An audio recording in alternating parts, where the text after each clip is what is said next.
Hello and welcome back to the 12th Man Pod. Joining me today, who he appears to be on me all the time. You're basically a season ticket holder at the 12th Man. Neil Dunworth from the Liverpool McGrath podcast. Neil, how are you, buddy? I'm good. I'm glad to be back, and I'm really glad I'm in a new podcasting space. So the feng shui is good at the moment, as You're in the is man life. cave. Thanks, yeah. I have a new Good. man cave. Yeah. Now, which is Neil, fantastic. before I've been away for a long weekend this morning, and before I was about to leave, as I was packing the car, I had a little scroll on my phone, and I seen that you had gone into GIF royalty, man.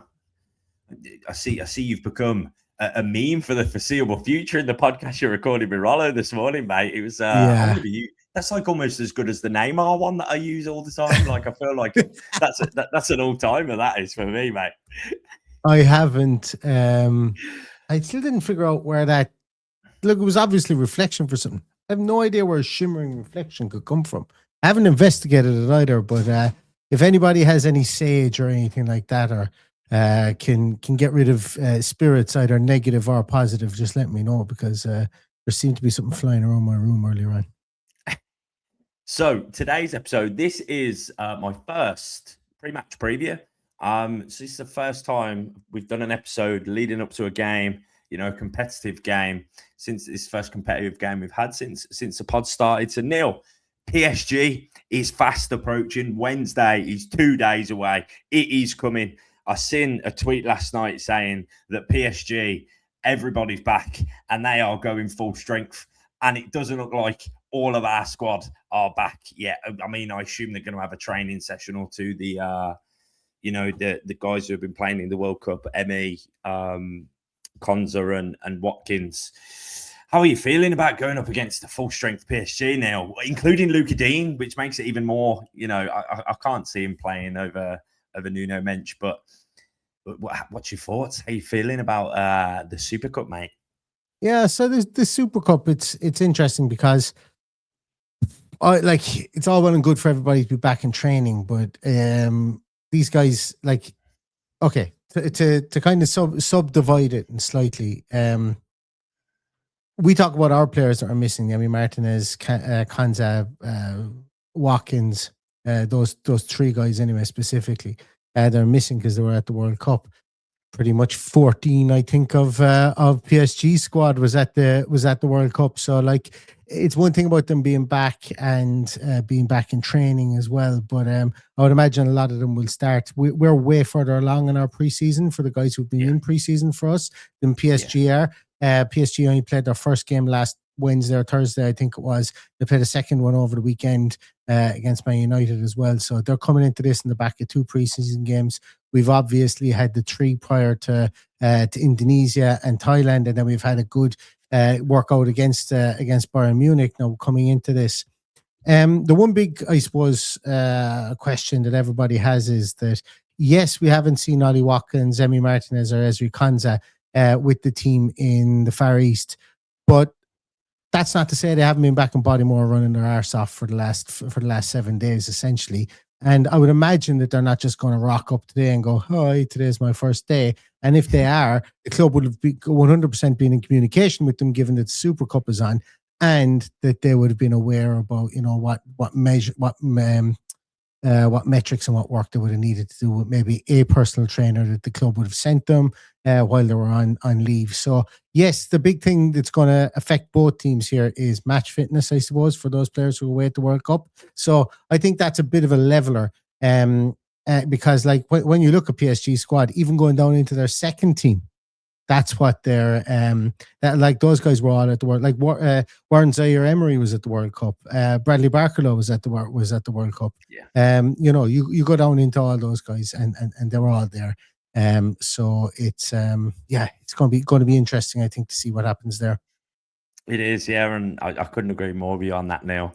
I'm hoping for I know it's not a home leg, but I'm kind of hoping for a similar atmosphere to when we played against them in the Champions League. I get the vibe that we're going to be bang up for it, mate. And obviously, there's been a lot of noise around outgoings, and a few of those people are, there's been noise around Ali leaving. There's been noise around Konza leaving as well. But for me, I've just got this feeling inside of me, Neil. I've got this feeling that we're not going to be, as you said, we've been, the majority of our squad have been bang on it from pre-season. Everybody's pretty much up to scratch, apart from 3. And I would heavily expect, echoing what you said, mate, that they would have had somebody working on some training and some conditional stuff with them, during their holiday period. Imagine doing that as a job, though, Neil, actually. Wouldn't that be really cool? Oh, Ollie's in Barbados. You need to fly out there and do some rondos with him for a few days. Imagine that life. That'd be epic. Where are you off to, love? Just going away for a few days. Yeah. You're getting paid well? Be sure of it. It's a Premier League footballer. Be a great job. There's a guy actually I follow on Instagram. His name is Jamie Velocity, I think is what his name is. He's a personal trainer to some of those guys. I think he might actually be based out of Brum as well. I'm not 100% sure. But he's personal trainer to a lot of Premier League footballers in their own spare time and in the off season as well. So you do get to see it, whereby they do get put through their paces. And look, it's their job to stay fit. Gone are the days of where you end up showing up like Neville Southall, and you go straight on the pies and the pints the second the football finishes. Your career depends on it now, and you still have to hit metrics while you're off as well. So it's a devotion more so than a career at the moment. Yeah, and I'm hoping, mate, that we can fall back into the swing of things. I think we've had a good pre-season. Obviously, pre-season is just a fitness exercise. I've said before, I remember the year we had Wesley knocking about up front, and I remember we beat Leipzig, didn't we, in a pre-season game on the back of them finishing 3rd, and I was like, yeah, we're going to win the league this year, and I think we nearly went down. I think that was when we stayed up on the last day of the season. Was it West Ham? Yeah, West Ham. Yeah, I thought we were going to win the league, so I always take pre-season with a pinch of salt. But we're coming off the back of a really good end to the season, finishing 4th. Obviously, got a European trophy. Where do you think the mindset of the players is going to be at, Neil? How do you think they're going to be feeling? Do you feel like the hype's still going to be there? Do you feel like the mentality, everyone's going to, can they still smell blood like they did in Istanbul? But how do you think the players will be feeling going into the Super Cup? Do you think they'll be taking it kind of like a Community Shield type vibe? Or how do you feel about it? Do you feel like this is a major trophy, or do you feel like this is, There's no way you can dress this up as being a major trophy from the standpoint of the trophy itself. However, there are major implications towards winning this trophy. And the major one here is there's no football going on at the moment. The world has come out of a football coma essentially after the World Cup.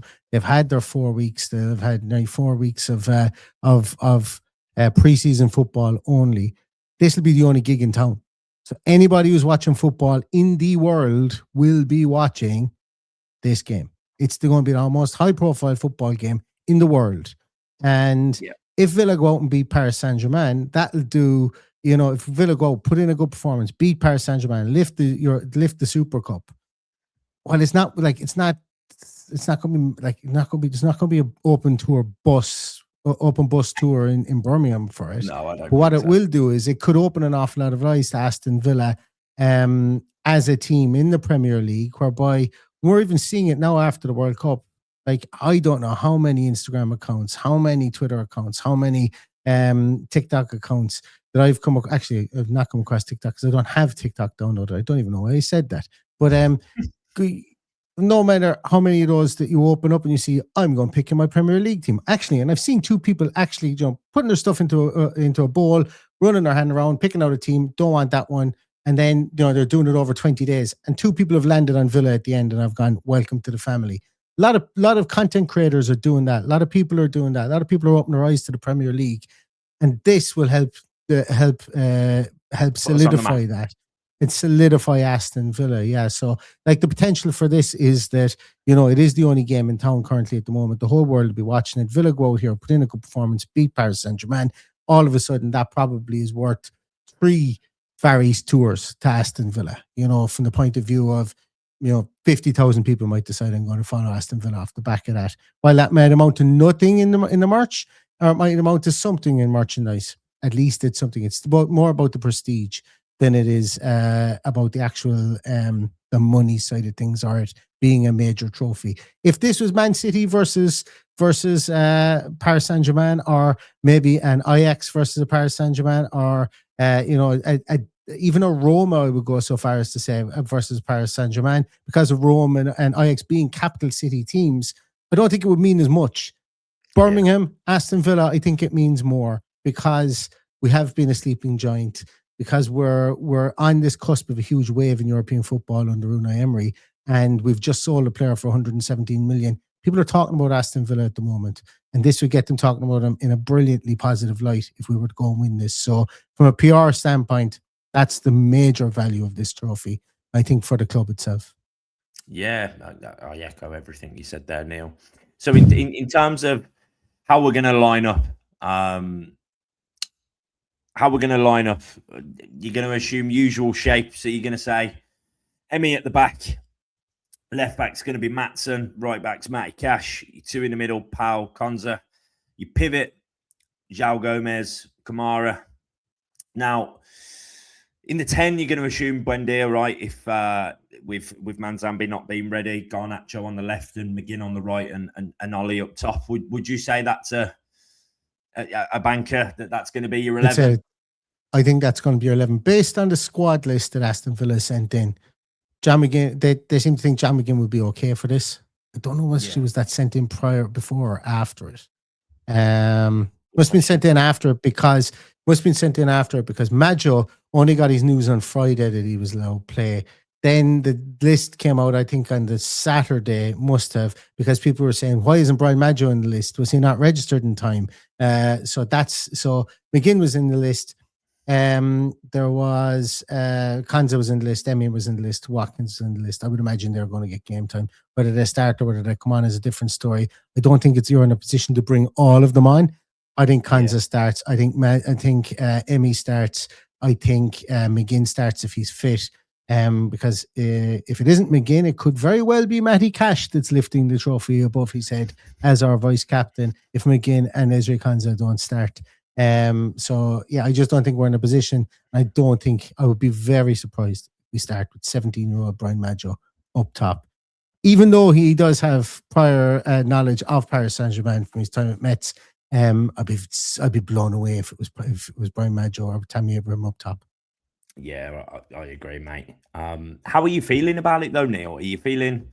We won't go for score prediction yet. We'll end on that. But in terms of confidence on how you're feeling, what Aston Villa are you expecting to show up? Are you expecting a Spurs level performance, or are you expecting a PSG in the Champions League, or an in between? Where are you at? I'm not expecting either. I'm expecting this to be cagey. I'm expecting Villa to dig in. I'm expecting the Villa crowd to be absolutely out of their minds at this, because I think the people who've travelled to Salzburg, I think, are the people who are looking forward to this match the most, probably more than any of the players that will be on the field. And I think for Villa, this being almost a novelty for them. Paris Saint-Germain were in this not almost novelty. It absolutely is, because there's only two teams can ever get into this trophy. So I think for Paris Saint-Germain, they're also looking to do this back-to-back. There's only 3 teams, I think, that have ever done this back-to-back before. So it's interesting to see what we will, to see what way the fan bases approach this. But I imagine the Villa fans are going to sing their guts up. I think that could be the difference in a game like this, when there is silverware on show. When you do have a group of players here, this is David versus Goliath. Like, no matter how much we want to say it isn't, Villa have lost Morgan Rogers, they've lost Yuri Tielemans, they've lost Luca Digne. This is a much bigger, a much more established European football outfit with all the money, literally all the money of a nation state behind them. And you're coming up against plucky old Aston Villa. And I think that could be the difference. This Villa team goes out with Unai Emery flea in their ear. They go out here, and if they can put manners on PSG early, maybe get an early goal, maybe have a bit of a back and forth for the first in the first half, yet keep PSG under wraps, defensively be solid. João Gomez goes out and has a brilliant game. Kamara goes out and has a brilliant game. I think Villa could feed their way into this game for sure. And but I don't think it's going to be like a gung-ho game like it was against PSG in the second leg. I don't think we're going to let it run down our leg like we did against Spurs. It's definitely going to be somewhere in the middle, but I think they'll be very much dictated by the atmosphere in the stadium at the time. And I think the Villa fans, I think we will have a leg up on that, because I think that the Villa fans will be absolutely out of their mind in the stadium. I think that's going to be brilliant. Yeah, everyone who I've spoke to who I know is going is absolutely bang up for it, like Istanbul level bang up for it. They and sorry to cut in, Ty, as well. No, you're right, mate. The Istanbul piece is interesting. Obviously, I was there. I was in the stadium that day. At half time, there was no nervous trepidation. Like, there was no nervous trepidation. Villa fans were like, we've won this. This is brilliant. Start celebrating. And they got to celebrate. So there wasn't that kind of nervous intensity. There wasn't that jeopardy moment. I don't really feel, I'll be honest with you, against Freiburg, from the second the game kicked off, there wasn't a massive amount of jeopardy in the state, feeling a couple of jeopardy of in the stadium. Where there was a bit like, and that's not denigrating Freiburg or anything like that. I think everybody was like, this Villa team are locked in, and they have the talent to go away and win this. They have the talent to beat Freiburg, and if Villa show up, they beat Freiburg. That's not the feeling in this one. So it's like, if you think of it, Freiburg was a semi-final to get into this, and if Villa treat this as if it was a final, and the Villa fan base, I think, will do that, because this is now where we're punching upwards as opposed to punching downwards, and now we're punching back up again. That's when we're very much so at our most dangerous. That's another thing I think that we can bring into this, because Istanbul was amazing, but after 10 minutes, there was a big feeling that Villa are just going to get a toehold in this game altogether, and they're going to do something. The first goal, if Villa get the first goal here, this is over. But in this one, it's not. You're against the juggernaut. It's going to be. I completely understand what you say there, Neil, and I haven't really looked at it like that. Especially with the Freiburg game, I know exactly what you mean by it felt like we were in control. There was no nerves. As I said, there was a couple of instances of, a counter attack or two early on where it's been like, oh, they're coming, but they never really threatened them. I just hope that we go out guns blazing, Neil. I hope we have that same mentality of going into Istanbul, and it's important that the Villa faithful who are going has shown up. I unfortunately qualified for a ticket, but I haven't gone because it's fell on the same week as my wedding anniversary. So I will be watching it at the warehouse. I managed to snag 20 quid a ticket, man, to watch at the warehouse. I may as well have gone to bloody Austria. 20 quid.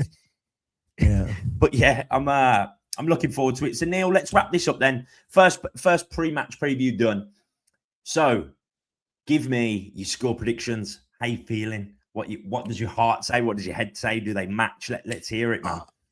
I'm going to go 1-1 draw, and then somehow Villa winning penalties. We find out that Villa can actually take penalties. Who's going to take penalties for Aston Villa this year? No idea. None.